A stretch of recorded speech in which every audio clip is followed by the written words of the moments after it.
C'est une décision judiciaire qui secoue la sphère politique béninoise.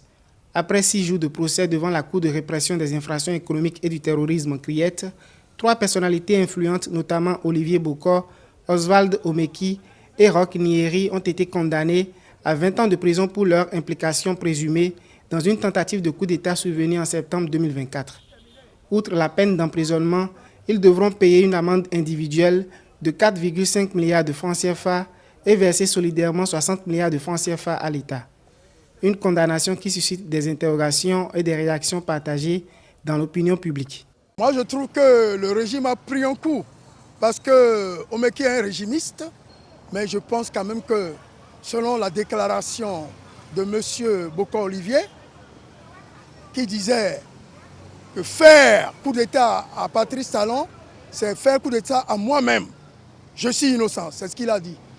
Je crois que ce qu'il a dit là, il faut qu'on pense beaucoup sur ça. La population reste indifférente à cette condamnation. Ils sont issus du système et ils ont contribué à créer la CRIET. Aujourd'hui, ils en subissent les décisions. Cela soulève encore la question de l'indépendance de cette Cour. Au-delà du verdict, l'affaire pose de l'avis de certains observateurs plusieurs interrogations, l'indépendance de la justice, la consolidation du pouvoir en place et l'impact de cette décision sur les élections générales de 2026. Le procès, là, pour moi, est une convocation au militantisme, à la discipline du groupe et au respect, n'est-ce pas, des supports de la réforme du système partisan.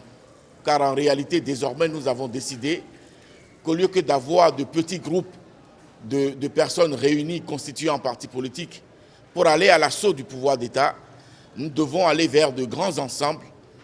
Si la sentence est lourde, elle n'est pas encore définitive. Conformément à la loi, les mises en cause disposent de 2 semaines pour interjeter appel ou engager une procédure en cassation. En attendant, cette affaire de coup d'État manqué continue d'alimenter les débats sur la scène politique au Bénin.